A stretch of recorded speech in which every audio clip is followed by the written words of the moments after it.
I want you to see close focusing distance on this guy. So we're gonna let a little bit more light in.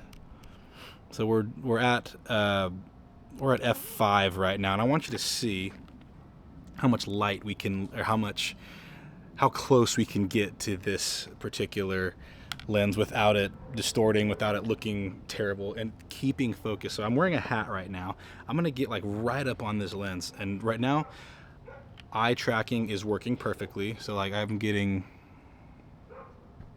it's like my hat was touching the lens just then, and it still says I'm in focus. So it lost autofocus. Where was it? About there. So autofocus, still got it, still got it, still got it, still got it. Right here. I'm this close, like my hat is touching the lens. Like my eyes can't even focus this closely. It's kind of crazy. So like the fact that I can get that close, almost macro level stuff with this.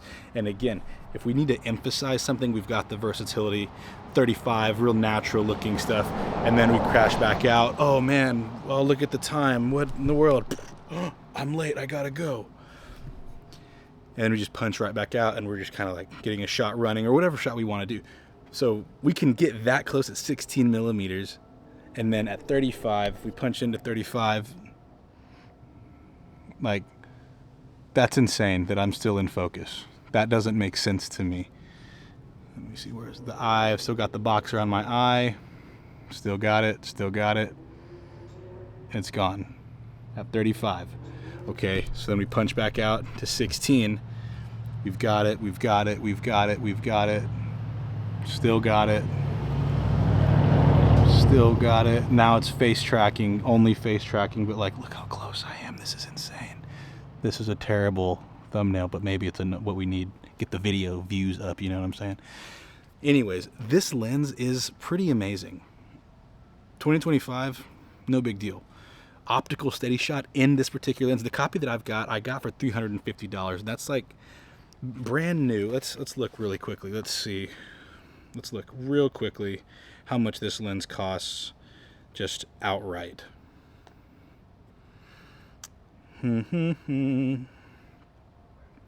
Sony Zeiss 16 to 35 f4 optical steady shot. $656 used from Adorama, $519, $579, $1,000 if you get it brand new. That's still pretty insane. Like getting it from Sony's website is still going to cost you $1,000. I picked this up for $350. So it's one of those things like I couldn't not get it. You know what I'm saying? Like, and the fact that this has become my most used lens with the FX2 whenever I'm doing these kind of videos. It's great. F4, I don't care, because right now we're still shooting at F5, and if I crank it down, ooh, that's the wrong way. Trash truck's about to come. It's about to get loud again. But like, so I've lost a lot of information in the sky, which it is what it is. But look how, like, this is a pretty decent frame. It doesn't look bad. Not the greatest in the world, but it color corrects really well. Whenever I walk with it, look at this. So this is me just walking around my driveway. I'm very heavy-footed right now, see? So I'm just walking around my driveway, and there's no, all I'm using is the stabilization in the camera body. So let's see. So just so you can see that this is recycling. That still needs to go. Trash is good. So let's bring this in. Again, I'm not like gently walking. It's also terrible audio probably, but I'm not gently walking. Like you can see, I'm just walking normally, and it still looks pretty smooth. That is in large part due to the optical steady shot in the lens, and then I combine it with the stabilization in the camera, and it looks perfect. It looks great. So we can set you back down. That's it. It looks great. It still looks great. This lens was ahead of its time, I think, and it pairs so well with the FX3. So in my humble opinion, the 16-35 f4 Zeiss 2025, you'd be a fool to not at least consider this lens. Getting it used, obviously. Don't, like, whenever I got this was in like amazing, perfect condition. Like all the blemishes and scratches on it are from me. just because I'm hard on my equipment, but it fits the workflow really nicely.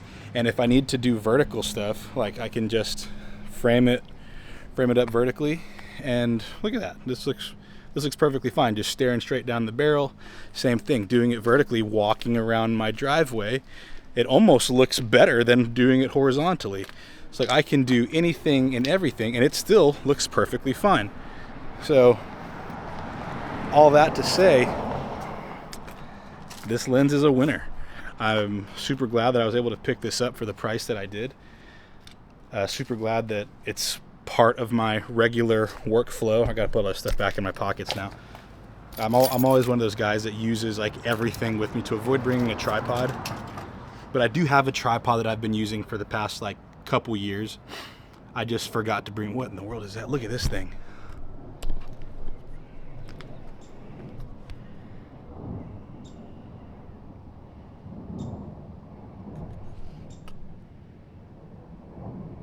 So small. Go manual focus.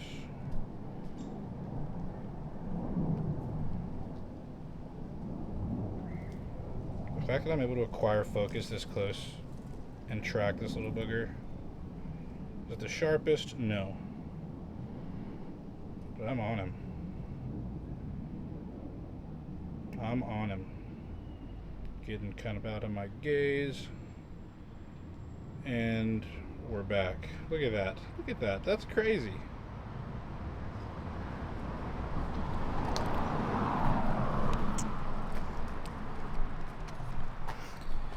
This lens is amazing. Check it out if you can. I'll put a link in the description down below. Let me know the kit that you're using. What's your favorite combination? Because, autofocus.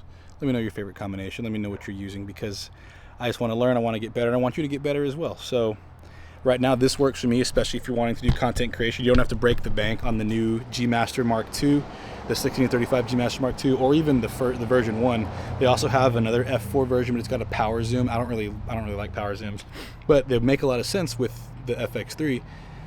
But I'm very tactile. I like being able to turn it and pull it myself. So that's it. We're getting kind of rambly and we're repeating ourselves a lot. Video needs to come to an end, and that's okay. I understand that. I love you, and hope you have a good day, good weekend. All right. Love you. Bye.